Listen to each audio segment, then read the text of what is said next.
Welcome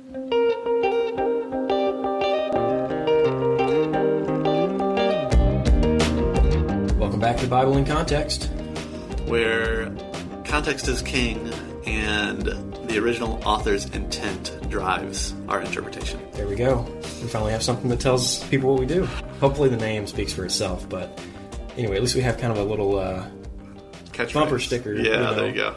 On the front of the podcast. We should make buttons. Oh, yeah, there we go. I'm sure people would love that. Sell like hotcakes. All right, so we are back in Genesis. We've been in Genesis for a couple weeks now, since our creation ex nihilo, ex materia discussions. And we are back in Genesis 25 after Isaac now has his wife, his bride. She went through her exodus and followed in Abraham's footsteps. And now we get to kind of read about the end of Abraham's life here. Yeah, so we're going to take a look at the end of Abraham's life. And, well, first we're going to see Abraham's other children from this person named Keturah. And then we're also, after his death and burial, we're going to see Ishmael's children and then Ishmael's death and burial. And perhaps maybe we're supposed to contrast these two sections. Yeah, for sure. And actually, Ishmael's death, we're going to see, starts a new section of the book of Genesis, another Toledot section we talked about before. Let's talk about verse 1 here. Abraham took another wife whose name was Keturah, and she bore him all these children. So who is this Keturah lady? Does it matter? There's a lot of speculation, right? Yeah, is this another name for Hagar? Is this someone that he married way back before the stories, and this is like out of chronological order? Is this after? I'm going to say that it doesn't really matter because it's in this place in the narrative for a specific reason, and probably it's meant for us to read it as it's a later development in his life. This was after Sarah's death, narratively and perhaps chronologically. So I don't want us to get too bogged down in like who's Keturah, where is she from, all this stuff. What's more significant is the children that she has that come from Abraham and what he does with those children. Yeah, so you want to try to pronounce all their names? I'm kidding. No, I don't want to read all that. Some other time we'll be here for a few minutes, and we'll everybody be tuning out pretty quickly. Right. So there's how many kids does Keturah have? She has 6, I believe, and then 10 grandchildren, if I'm counting those correctly. Primarily, well, in the most of the grandkids are from Midian, which I think is interesting, because Midian plays a more significant role than the rest of them later on. But anyhow, I think the point of like listing all these kids off is like these are going to be the tribes, the nations that are going to be surrounding the Israelites later on in the biblical story. Yeah, I didn't catch that. Yeah, it's 10 grandkids, and then the 6 kids. So pretty round number there. I mean, 10. It's used a lot in the Bible, but a lot of what we should see from this too is that these names are going to show up later in the biblical story. You brought up Midian. Shows up a lot later in the biblical story as both friends in the days of Moses and enemies in the days of later Israel and the Judges. And so just seeing the family tree, essentially, like these came from Abraham, and then, they're friends here, and these move down the line, they're enemies, and, you start to see this kind of dynamic relationship of these children of Abraham and these other brother-sister nations of Israel. Yeah, the whole Old Testament is a big family feud. Yeah, that's a good way to put it. Yeah, so knowing these genealogies and having them in your head adds some color to later stories. So just as you come across names in the Bible later, come back to the genealogies in Genesis. You don't have to read every one. Go to Google, go to Logos, whatever you use, and look these people up. What's their history? And it will add some helpful color to the story and help you just feel the tensions the author wants you to have as you start to interpret the text you're reading. Yeah, so go through and memorize all of the genealogies of the book of Genesis. That's the point. No, okay, so what does Abraham do with all these sons, though? He has Isaac and then all these other children. Well, it says there in verse 6 that the sons of his concubines, Abram gave gifts. So first of all, so it's painting Keturah here as a concubine, maybe perhaps like a slave wife like Hagar was, not necessarily on the same level as Sarah, but the word concubine doesn't necessarily, like it's kind of a broad term, isn't it? Like more than likely, because it's plural here in verse 6, I'm assuming that he's talking about Keturah and Hagar as his concubines. Yeah, probably. Yeah. And so it's not necessarily a second wife. I mean, it is in the sense that, like, Sarah's gone at this point, and now he has a second wife. But, yeah, so anyhow, it's a general term that just means it's not his main wife. Right, yeah. Yeah, I mean, they would take slaves as to bear children, essentially, and extend their lineage through these. And then it was kind of something that would be unfavorable, but, you know, sometimes families or women would sell themselves into this kind of to make a living. Essentially, it's not quite the same level, but it's kind of like employment as a wet nurse. Still probably, I mean, yes, you're selling yourself, you belong to Abraham now, so it's still slavery, but it's not like what we think of as slavery. This was perhaps a choice. Sometimes it's, you know, you're a prisoner of war, so there's all kinds of ways that this can be played out. Right. Some nicer than others. Yeah, for sure. So he took all these sons that were born from his concubines, and it says, while he was still living, he sent them away from his son Isaac eastward to the east country. So the first thing is, he sent them away from Isaac. Why is that important? He doesn't want Isaac to be threatened in any way. And right. There's already been some strife between Isaac and Ishmael. And Yeah, so right. and so he's protecting Isaac. Yeah.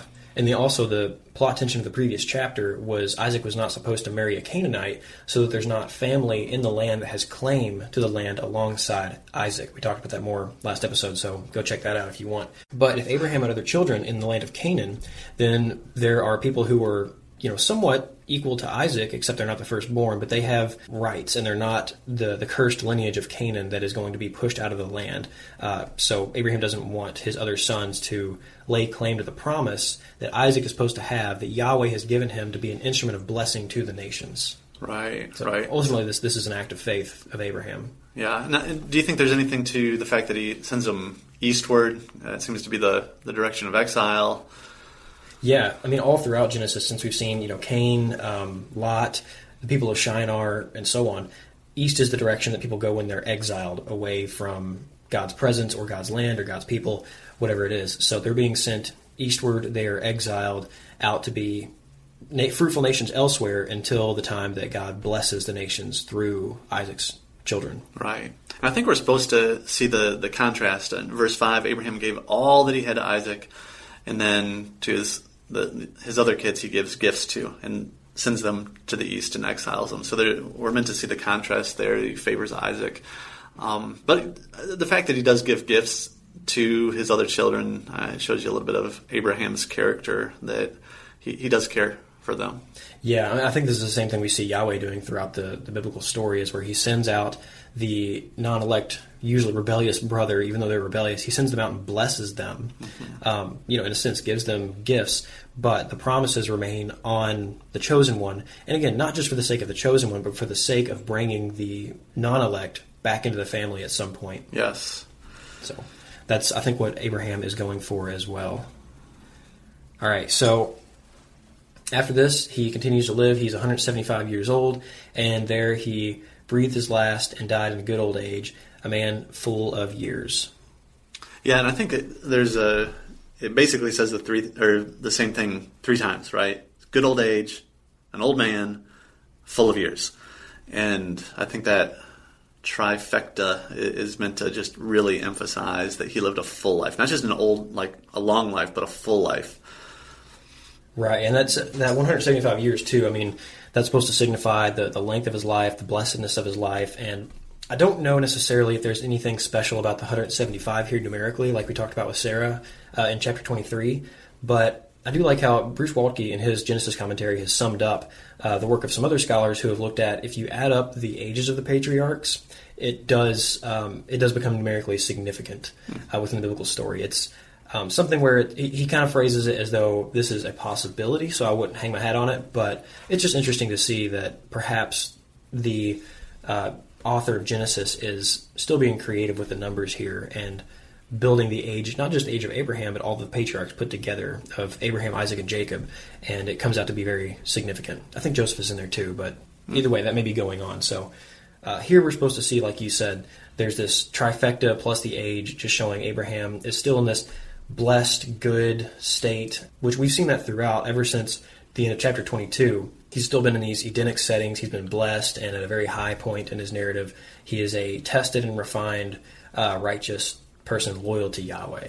And at this point, he's found a wife for his son, and so I feel like he's kind of, all right, I've done my job. I've finished my race. Yeah, despite being, dead because of, ever since the tension of the fall, this is a very happy, peaceful ending for Abraham. Yeah. And so he goes back to be buried by his children, the same field of the Hittites that he bought for Sarah's grave, in that very Edenic, tree-filled field of Mamre. Yeah. And I wanted to talk about that phrase, it was gathered to his people, because that phrase will occur several more times here in the same chapter with Ishmael, again with Jacob, with Joseph. I don't think with Joseph, but with Moses and with Aaron, that phrase happens, and it seems like it's implying that they had this mentality that, look, we want to be buried with our people because there's this expectation that I'm going to see them again someday. And I think it's even implying that there's going to be a reunification of body and soul where there's a resurrection. It's implying a resurrection here. Mm-hmm. But actually in that, so there's another book, it's called Paternity, Progeny, and Perpetuation.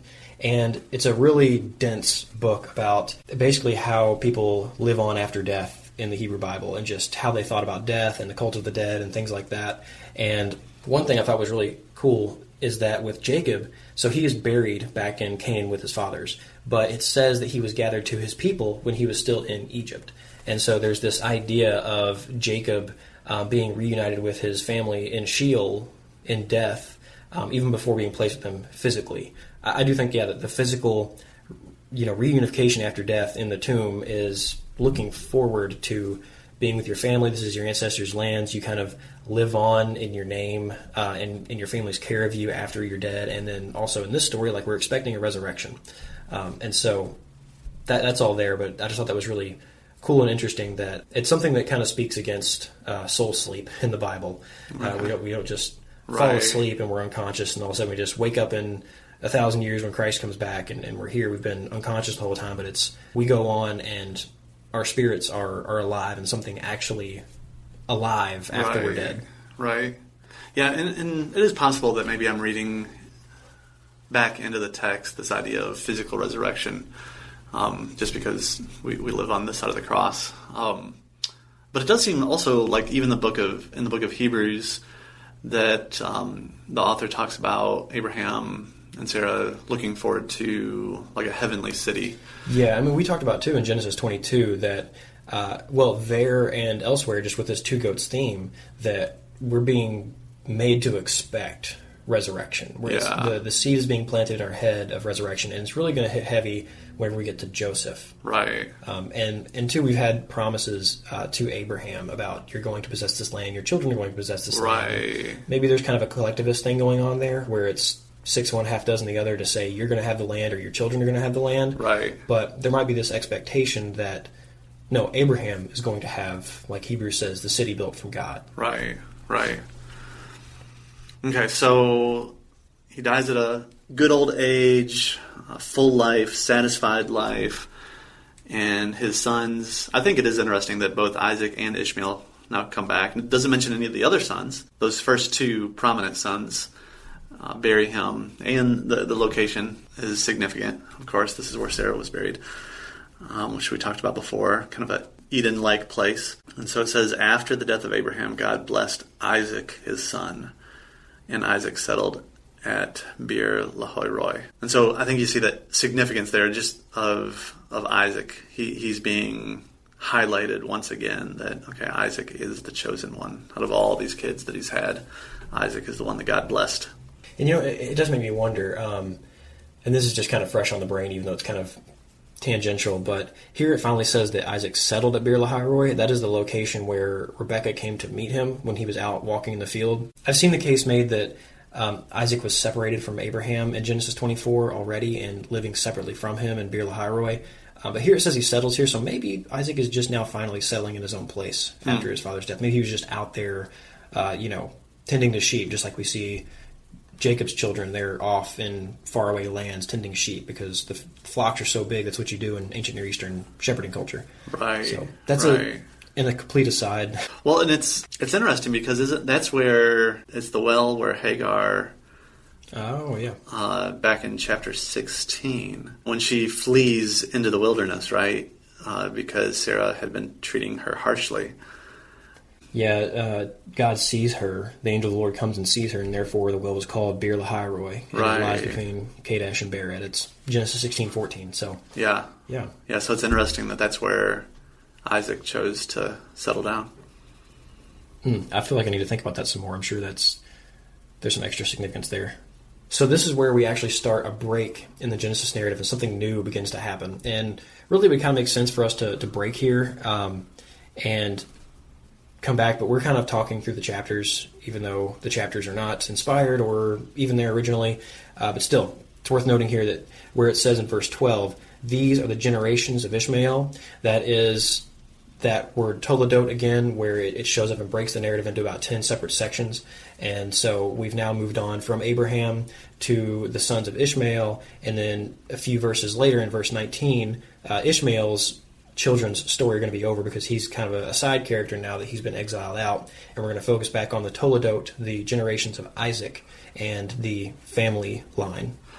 Okay, so here's a question for you. So why do you think there is no...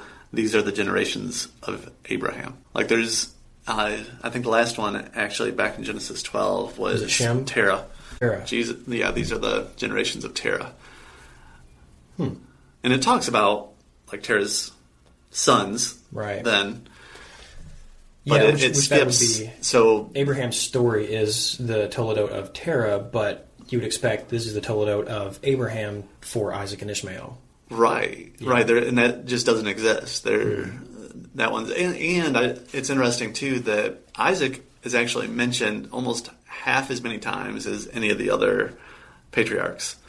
So he has much less space. Short story. Yeah, his story is very short. And it's interesting that Isaac's story and Ishmael's as well are so intertwined with Abraham's story, whereas you get Jacob's story, he's out in the wilderness by himself. Joseph, he's exiled out by himself. And so they kind of get their own separate narrative blocks. Right. Abraham's test of faith involves how he interacts with the chosen and non-chosen son, and how faithful he is to Yahweh's promises, how much he trusts and is loyal. So that's not an answer, but I think, I wonder if the test of Abraham in the midst of Ishmael and Isaac's relationships, if that's why they don't get their separate story and the author mashes them all together. Right. That's just a thought. Yeah. I don't know. I just thought it was interesting. And again, this is, again, something fresh on the brain because I just read a book that has a theory about this that I don't think is quite right. But I'm not going to talk about that. But yeah, I wonder if that's what's going on there. It's more so not to divide the Isaac and Abraham story, since Isaac is very much a part of Abraham's final, the fruition of the promises given to him and his test to see if he's going to be loyal to Yahweh. Isaac, his story is kind of cut short. He's almost an instrument for Abraham and then a transitional figure from his generation to the next. Right. But his story is wrapped up with, the going to get Rebekah. He's just kind of a side character in there, even though he's the elect one in that. And then he gets a story after Jacob and Esau are already born with Abimelech. So, right. Yeah, I don't know why, but yeah, the author wanted to intertwine that generation's story with the other generations around it. I feel like I'm spitballing more than I have sat down and like, okay, this is... But going through and having known the narrative tensions of Genesis, I think that it does make sense that Ishmael and Isaac are so a part of Abraham's story that it makes sense to mash them into one toledot section. Right. Yeah, that makes sense. So, yeah. We'll go with that. Yeah. That's our final answer. All right. So, with Ishmael's line, we don't really get a long story because, again, he's a side character, but he does live 137 years in verse 17. That's a good old age. He was gathered to his people, some similar language. And then... But it doesn't use... it doesn't emphasize that as much. It doesn't use that trifold. No, yeah. Which he's also not as big as Abraham. Right. So I think this is a concise way of saying, things went well for him too. Here's his family line so that we have more characters to know later on in the story, and also to know that God had prospered him, made him fruitful and such. All right, let's move on back to the main story. Something that you do see really significant along those same lines is that in verse 16, these are the sons of Ishmael, and these are the names by their villages and their encampments, 12 princes according to their tribes. Which is something we've heard before. Right. Yeah. Abraham, through Isaac, was going to be a nation of 12 princes, and then we see the same thing, down the road with the 12 sons of Jacob and the 12 tribes of Israel and so on. So, again, I think this highlights that God does not favor the elect one in the sense of, that's my favorite family, and I don't care about the rest. He's blessing them in the exact same way. The point is, again, the elect is just the instrument to bring the rest back. Yeah. Well, and it's been interesting. Up to this point, the non-elect have been much more fruitful and multiplying up to this point. Because, Abraham and Sarah, they only had one kid. And then even, we're going to see here, Isaac and Rebecca only have 2 kids. And in one shot. Yeah, in one shot. Yeah. Yeah. And so, but then you see 12 sons of Ishmael, and you see all these 6 kids of Keturah and their grandkids, and 10 grandkids there. And so it absolutely shows that God is blessing all of Abraham's kids, and not just the elect ones. And in fact, the elect ones have to wait a little bit more for the fruitfulness of the blessing. That's true, yeah. Yeah, they're often the most unfruitful family, and God takes what is dead or lowly, brings down the high tree and brings up the low tree, and builds a redemptive family out of them. Yeah. There's one more thing I want to say about Ishmael's family, and that is in 18. Where do they settle? From Havilah to Shur, which is opposite Egypt in the direction of Assyria. So this is southern Arabia. In the Genesis story, have we seen Havilah yet? Genesis 2. So it's mentioned in the creation story, in the narrative. So this is in the description of the 4 rivers that flow out of Eden, or around Eden. The Pishon, this is Genesis 2:11, is described as flowing around the land of Havilah, where there's gold and good things. So we talked about in the episode that covers the 4 rivers text, how each of these 4 rivers go out to different nations, and it's essentially, so the source of the rivers in this imagery in the Bible and throughout the ancient Near East is the deity is the source of the life-giving waters.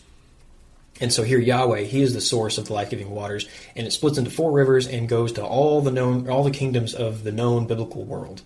And so he is the source of life again for all these peoples. And here we have explicitly the river that gives life to the sons of Ishmael in Havilah is going to be the Pishon from Genesis 2, because they're settling in the land where the Pishon is. So again, even these Ishmaelites who will become enemies of Abraham's sons, even pretty shortly in the narrative, they are given life from the waters of Yahweh. Yeah. All right. There's a lot in these genealogies about these non-elect sons, just about God's care for the non-elect, and just a good reminder that the plan is not to favor one over the other, but to use one so that all could come back to God. Oh, interesting too. So Havilah would have been one of the sons of Ham. So it goes Ham, Cush, which is a brother of Canaan, and then it goes to Havilah. So I'm looking at Genesis 10, the Table of Nations. This is what we were talking about before. You look back at the Table of Nations and these genealogies, and it just kind of helps color what you're reading later on in the text. And so there's also a second Havilah in Genesis 10:29 as a son of Joktan. So maybe it could be that one too. A couple of Havilahs there. We'd have to dig in to see which one's which. Yeah, Or if they are related to the land of Havilah, or if it's more so just bringing us back to Genesis 2. But that's interesting that it comes up a few times there. Yeah. We'd have to do some digging in here. Yeah, well, the sons of Ham also include Egypt down in there too. Right. My guess is that it's the first Havilah listed in Genesis 10. Okay. But I could be wrong. Interesting. So all of this, the death of Abraham and of Ishmael and the gifts he's given to his other sons and sent them away, that brings us up to the birth of Jacob and Esau. This is in verse 19 where it says these are the toledot of Isaac, Abraham's son. So we're in a new narrative section, a new story, and that's where we're going to pick up next time and continue on. It's a good breaking spot because that is actually a place where we should have a chapter divide or something like that. So we will pick up with the next narrative section, the children of Isaac. Sounds good.